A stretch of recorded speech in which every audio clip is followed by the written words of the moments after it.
En fonction de l'évolution de la situation sur le terrain, nous nous mettrons d'accord sur les prochaines étapes pour mettre fin au conflit et parvenir à un accord acceptable pour tous.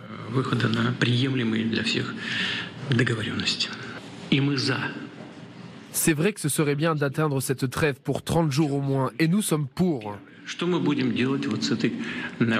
Mais avant tout, que ferons-nous avec cette zone, cette sorte d'enclave dans la région de Koursk? Qu'est-ce que cela voudrait dire si nous cessons les hostilités pour 30 jours? Que tous ceux qui se trouvent là-bas pourront sortir sans combattre? Est-ce que nous devons les laisser sortir après qu'ils aient commis ces crimes de masse contre les civils? Notez bien ces mots, crimes de masse, terroristes. Voilà le sort réservé aux soldats pour le moment. Ils ne sont pas tous prisonniers, malheureusement, aux mains des Russes. Malheureusement, bien évidemment, pour eux, parce que le sort réservé, c'est bien souvent la mort ou alors la prison ou la disparition du côté de Moscou. Merci, Laura, de nous avoir rejoints, tout simplement parce qu'on va faire un point sur ce qui se passe sur le terrain, grâce notamment aux informations que vous avez recueillies. Et ce que l'on peut dire, à l'heure où nous parlons, que Koursk, c'est terminé pour les Ukrainiens. En tout cas, très en difficulté, presque terminé peut-être, puisque regardez Christophe, voici aujourd'hui ce qu'il reste de cette poche de Koursk, d'après la dernière carte actualisée par l'ISW. En une semaine, les Ukrainiens ont perdu du terrain à vitesse accélérée. En bleu foncé, les positions qu'ils tenaient encore vendredi dernier, en bleu moyen, celles de mardi, en bleu plus clair, celles qui restent encore aujourd'hui. La Russie a revendiqué hier la reprise de Soudja, le plus grand village conquis par les Ukrainiens en mois d'août. Et comme vous le voyez sur ma carte, la localité est désormais marquée bien en dehors de la zone encore contrôlée par Kiev. Sur les réseaux, des vidéos apparaissent montrant des soldats russes qui déambulent dans Soudja, désertés et détruites. Mais d'après nos reporters, en Russie et en Ukraine, la situation est encore instable et dangereuse aux alentours. Les Ukrainiens seraient désormais quasi encerclés entre la sortie de la ville et la frontière avec l'oblast de Soumy en Ukraine. Et puis Laura, on va le voir que Vladimir Poutine n'entend pas s'arrêter là, c'est-à-dire qu'il va profiter du nombre de ses forces pour pouvoir conquérir de nouveaux territoires ukrainiens. En parallèle, en effet, les forces russes poussent à l'ouest et mènent l'offensive dans cette région de Soumy en Ukraine. Ils ont d'abord pris le village de Novenke, à une dizaine de kilomètres seulement de Soudja. Désormais, ils auraient avancé au nord de Basivka, ici, vous voyez sur ma carte, environ 5 kilomètres plus loin. Au cours de la journée d'hier, les Ukrainiens affirment que les Russes ont mené 93 attaques dans cette oblast de Soumy. Pour quel objectif ? Mercredi, lors de sa visite dans un poste de commandement de Koursk, Vladimir Poutine a demandé à son chef d'état-major de réfléchir à la création d'une zone de sécurité le long de la frontière avec l'Ukraine. Cette zone tampon pourrait aussi faire partie des demandes avancées par les Russes lors des futures négociations. Merci beaucoup, Laura. Alors, je voudrais vous faire découvrir cette séquence. Elle a été tournée et postée par des 1000 blogueurs. On est dans la ville de Soudja. Soudja, en partie piégée par les Ukrainiens qui font tout pour retarder au maximum l'avancée des troupes russes et essayer de permettre à leurs camarades, aux soldats, de pouvoir s'échapper, de pouvoir peut-être aussi pouvoir récupérer les blessés avant que les Russes ne prennent position des villes. Regardez. Salut à tous. La situation dans la ville est extrêmement tendue. Notre artillerie travaille beaucoup. Les rues sont minées. Regardez, c'est ça qui explose. Vous devez vous déplacer très prudemment. Et il y a toujours des civils ici. En d'autres termes, les ingénieurs doivent encore travailler, mais les combats sont en cours. Voilà, je précise que ce sont des images postées sur un certain nombre de réseaux sociaux russes. Et la personne que vous voyez, c'est un journaliste ou un 1000 blogueurs russes dans cette ville de Soudja. Hélène Monet, triste réalité, c'était un pari, il aurait pu être gagnant, parce que c'est une défaite, et on va en parler, militaire bien évidemment, mais aussi une défaite politique, parce que c'est Volodymyr Zelensky qui voulait... c'est en août dernier, je crois. Oui, que ça avait démarré. Prendre possession de ce territoire et pouvoir avoir une carte dans sa manche pour essayer de se battre face à Poutine? C'était un pari fait par les Ukrainiens, justement, de pouvoir s'emparer de ce territoire, créer la surprise à l'époque aussi, pour relancer l'action sur le terrain, parce qu'on sait que c'était difficile, assez figé un petit peu partout sur le front. Donc c'était un moyen de surprendre aussi les Russes, de pouvoir s'emparer d'un levier pour pouvoir négocier. Et puis effectivement, cette carte, elle s'est petit à petit évaporée parce que c'était difficile de la tenir sur le long terme. Les Russes ont eu des renforts aussi avec les Nord-Coréens. Donc effectivement, c'est un pari qui est quasiment perdu pour Volodymyr Zelensky. Est-ce qu'il fallait le tenter ou pas? En tout cas, c'était le pari. Les Ukrainiens disent souvent que comme ils n'ont pas la masse face aux Russes sur le terrain, il faut se battre là où on ne les attend pas. Et c'était vraiment la tentative qui a été faite. Marc, vous faites... Non, mais de fait, symboliquement et politiquement, au début, ça a été un énorme succès. Oui, les Ukrainiens montraient qu'ils étaient capables d'inventivité, d'initiative. Oui, mais qu'est-ce qui reste de tout ça, par contre? Alors, d'abord, ça, c'était très important. Ensuite, il y avait un pari stratégique qui, en revanche, a été un échec. C'est qu'ils espéraient apparemment que les Russes enlèvent une partie des forces qui est en train d'attaquer dans le Donbass pour aller attaquer leur territoire. Mais le symbole de faire une incursion militaire au sol dans le territoire internationalement reconnu dans la Russie, ce qui a été une première depuis 1945, c'était énorme. Ensuite, l'autre aspect de la victoire, malgré tout symbolique des Ukrainiens, c'est le temps qu'ont mis les Russes à récupérer ces 1300 km². Mais est-ce que ça comptera encore si, comme le font déjà les Russes depuis quelques jours, ils montrent des cohortes de soldats ukrainiens, prisonniers, parfois maltraités? Ces images, elles vont être terribles. Ça va compter. Donc, est-ce qu'on pensera encore, est-ce qu'on se souviendra encore de cette offensive victorieuse des Ukrainiens? Il aurait peut-être fallu se retirer plus tôt. Il faut reprendre les choses en fait dans leur contexte. Poutine parle souvent de Donbass et de la région de Kherson comme étant les régions initialement aux Russes. Que lors du divorce entre l'Ukraine et la Russie, lors de la chute de l'URSS, l'Ukraine s'est octroyée ou est partie avec des cadeaux de la Russie qu'elle n'aurait pas dû. La Crimée, Kherson et tout le Donbass. Donc, qu'il est tout à fait naturel que la Russie reprenne ce qui est à elle depuis toujours. Et donc, du coup, on est dans ce débat de le torrent international, on ne le reconnaît pas. Les accords signés en 91, on ne les reconnaît pas. On veut revenir aux frontières dites historiques.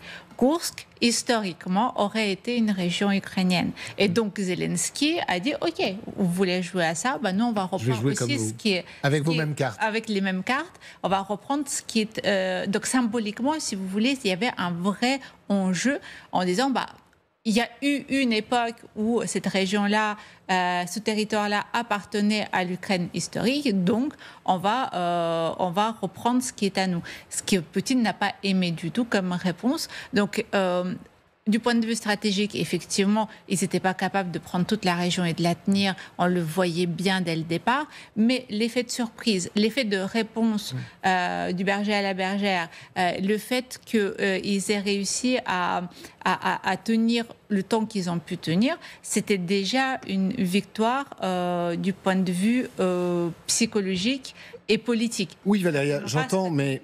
À ceux qui disent, et certains militaires et certains soldats, des témoignages qui ont été recueillis par nos équipes sur le terrain, disaient, un peu comme vous Marc, il fallait à un moment donné savoir se retirer, c'est-à-dire qu'on a sacrifié des hommes inutilement. L'aspect militaire avec vous, général, sur cette opération et ce que l'on est en train de vivre, on va retrouver dans quelques instants Camille Souhaut et Charlie Nurel. Elles sont justement à quelques kilomètres de cette ligne de front, mais... c'est une défaite qui risque de faire beaucoup de mal, surtout si les pertes sont considérables et s'il y a beaucoup de prisonniers, ils seront exhibés. Vous avez entendu Vladimir Poutine, on pourrait même ressortir que cet extrait, que cette fin de cette interview faite hier, où il dit voilà le sort qu'on va réserver quasiment à des terroristes en fait. Oui, alors il y a plusieurs choses. Bon, d'abord, j'ai évoqué plusieurs fois sur ce plateau la responsabilité politique, tout à fait légitime, du côté du président Zelensky, de dire, politiquement, il faut que j'ai ce gage en Russie. Et là, c'est un choix, en disant, je suis prêt à sacrifier des brigades bien entraînées, mais je veux ce choix, je veux cette terre pour négocier après. La seule chose peut-être qu'il n'avait pas prévue, c'est que ça n'a pas vraiment eu un effet sur Poutine. Et qu'effectivement, il a laissé d'abord Kursk pourrir pendant des semaines.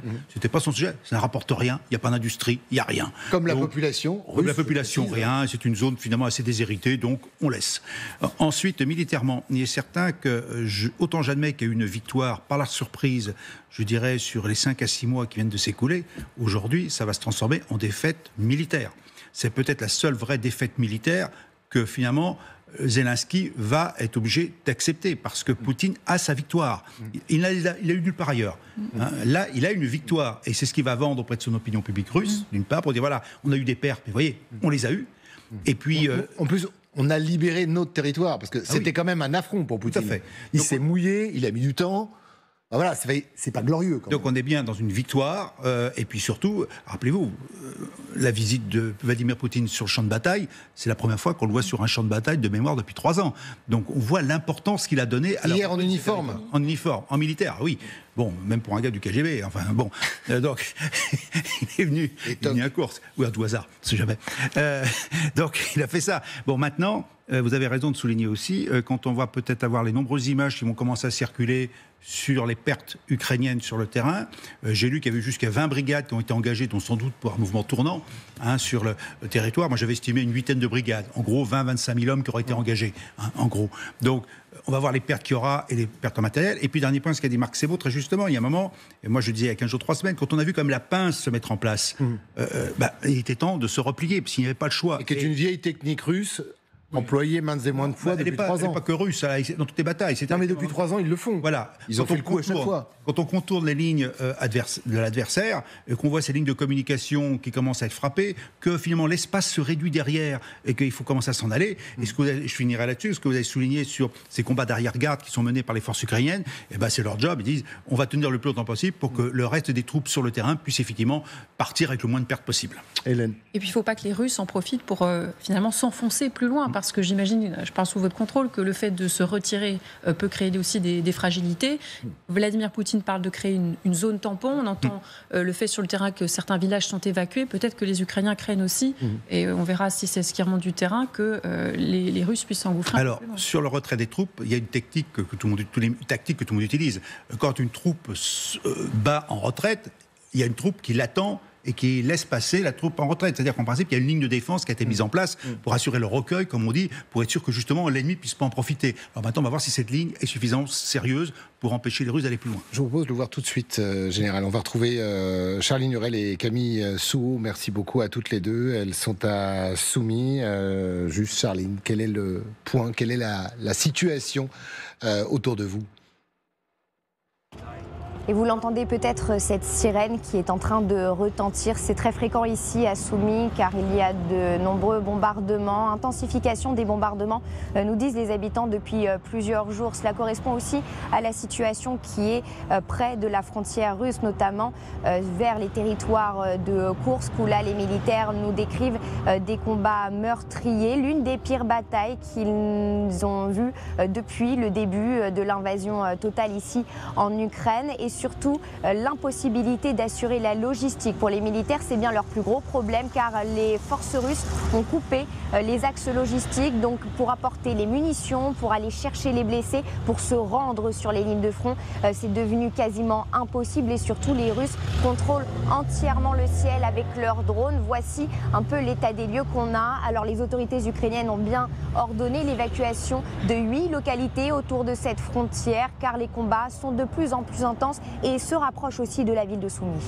Merci beaucoup, Charline. Merci à Camille. Je vous voyais acquiescer, Général, aux paroles de Charline. Oui, on est dans les. On parle beaucoup. On a réappris ce que c'était que la logistique durant cette guerre, qui était indispensable pour que les combattants puissent combattre. Et là, effectivement, dès lors que les flux logistiques sont menacés, les troupes ne peuvent plus rester. Elles sont obligées de s'en aller. Donc, on obtient un recul du front. Alors maintenant, où est le front exactement ? C'est une vraie question. Je ne suis pas capable d'y répondre. Mais en revanche, la pression qu'il y a actuellement rend impossible, au moins dans les quelques jours à venir, une résistance organisée des troupes ukrainiennes si elles ne l'ont pas prévu. Mais ce que disait Charline aussi, c'est que visiblement, les Ukrainiens ne peuvent même pas aller chercher leurs blessés ou en tout cas essayer de sortir leurs hommes de ce piège, de cette nasse qui a été tendue par les Russes. C'est une nasse, tout à fait, parce que... Mais on le voyait depuis 15 jours, on voyait bien la pince qui se refermait. Et par contre, on ne mettait pas forcément les distances. Mais la pince, on était à moins de 15 km. Ce qui veut dire que cette pince qui se refermait sur cet espace de 15 km signifiait que toutes les troupes qui passaient par là étaient sous le feu de l'ennemi de toute façon, que ce soit par l'artillerie, que ce soit par les avions, que ce soit par les drones. Donc en fait, c'était s'échapper autant faire ce peu, mais sous le feu de l'ennemi. Et en plus, si vous ne pouvez pas vous battre, parce que vous n'avez plus de munitions, vous ne pouvez pas évacuer vos blessés, et ben finalement... Oui, il n'y a plus de ravitaillement non plus. Il n'y a plus de ravitaillement, donc on revient avec... Mais je voudrais quand même rebondir sur deux termes, au moins un dont je me rappelle tout de suite, c'est le mot terroriste utilisé par Vladimir Poutine. On peut quand même rappeler en permanence qu'un soldat qui se bat n'est pas un terroriste, c'est un soldat qui est protégé par les conventions de Genève. Il faut quand même bien le rappeler à tout hasard, ce sont des soldats qui se battent. Après, et ils sont protégés. Donc il y a une responsabilité de la Russie vis-à-vis de ces soldats, y compris vis-à-vis des blessés, bien entendu, qu'il ne faut pas oublier de dire. Et puis... vous vous souvenez le traitement pour les soldats d'Azov ? Absolument. Qui avait été réservé par Poutine dans des cages comme des animaux. Donc voilà, c'est pour ça qu'on peut, peut s'inquiéter pour le sort de ces soldats ukrainiens. Le deuxième point, c'est quand même l'accusation russe que les Ukrainiens auraient maltraité la population russe. Oui. Là, j'avoue que personne n'a réagi, mais on sait bien que c'est pas comme ça que ça s'est passé, et qu'il y a peut-être des dégâts dans les combats, des pertes effectivement, mais que je pense pas que la population russe a été maltraitée par l'armée ukrainienne, et ça, faut encore le dire aussi. Vladimir Poutine en profite. Vous disiez quelque chose il y a un instant, Hélène, sur cette offensive, parce que si encore les Russes s'arrêtaient à la frontière russe, ce serait bon.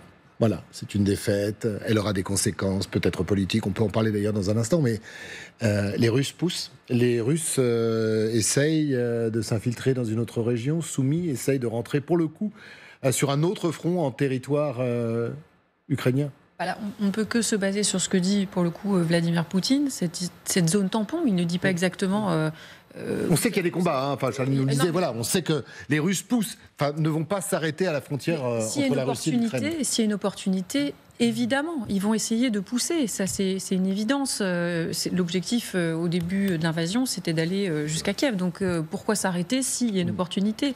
Après, il y a peut-être des considérations militaires qui font qu'on ne peut pas lancer une offensive comme ça n'importe comment, mais oui, si c'est une opportunité... Et on peut peut-être gagner 15-20 km ça sera déjà ça de prix. Si les lignes de défense, comme dont parlait le général, n'ont pas été faites, là, les Russes continuent à piétiner, à avancer très très peu en grignotant le terrain dans le Donbass. Effectivement, s'il y a cette possibilité d'avancer un peu plus dans cette zone limitrophe, il est évident que les Russes le feront. On revient peut-être aussi sur un échec stratégique, on va l'appeler comme ça, même si je ne suis pas un spécialiste, mais les Ukrainiens, pour conserver Koursk, ont perdu énormément d'hommes, parmi peut-être les meilleurs. C'était des unités d'élite qui avaient été envoyées sur place. Je parle bien évidemment sous votre contrôle. Les Russes, c'est 30, 40 ou 50 000 hommes qui sont là-bas. Ils vont pouvoir maintenant les envoyer sur le front Est général. Peut-être ou peut-être pas. Non, en tout cas, parce que sur le front Est, si on veut être totalement, j'allais dire, objectif, les Russes... Non. Ça n'avance pas, c'est quand même pas terrible, ça n'avance pas beaucoup par rapport au nombre de soldats face aux Ukrainiens. C'est une estimation que j'ai lue sur un porte-parole ukrainien, me semble-t-il. Et ce qui vient d'être dit, c'est que quand vous êtes en position d'avancer et que l'ennemi s'est effondré, parce que quoi qu'on puisse en dire, le front à course s'est effondré. Donc on exploite, comme on dit chez nous, et là ça dépend bien entendu de ce qu'il y a derrière. Apparemment, il y a des forces russes capables d'exploiter. Et tant qu'ils ne seront pas arrêtés à un moment donné sur une ligne des défenses, où qu'elle soit, ils continueront de progresser avant d'envoyer leurs troupes ailleurs. Mais en tout cas, ces troupes, tant qu'ils peuvent, ce que vous disiez tous les deux, avancer, gagner du terrain sur le sol ukrainien, ils vont le faire. Ils ne vont pas se fixer, oui. Ils ne vont pas se fixer. Ça ne sert à rien puisqu'ils ont l'opportunité de gagner du terrain. Par contre, une fois que le front sera figé, parce que l'Ukraine sera en capacité de se défendre, là, potentiellement, on peut avoir une des hommes qui vont se défendre. Mais alors, si on revient, pardon, je vous laisse la parole, Hélène, pardon. Si, j'essaie juste de comprendre, parce que si on se met tant soit peu dans la tête de Poutine, quand on voit la réponse qu'il a faite à Donald Trump en disant « on va voir, tranquille ». J'attends, j'ai du temps. Ouais, mais lui, tant qu'il avance là, maintenant, peut-être même dans ce secteur ukrainien, il n'y a pas de raison qu'il accepte une trêve ou quoi que ce soit. Absolument. Oui. Mais il n'y a pas de raison d'accepter quoi que ce soit. Alors déjà, il n'a pas vraiment envie d'accepter quoi que ce soit. Il l'a fait quand même comprendre hier. Mais Et d'ailleurs, il a beaucoup parlé de Koursk, là où il enregistre une victoire. Donc s'il continue d'enregistrer ce genre de victoire, pourquoi s'arrêterait-il ? Et juste un mot sur cette possibilité quand même de percer, si ça se produit.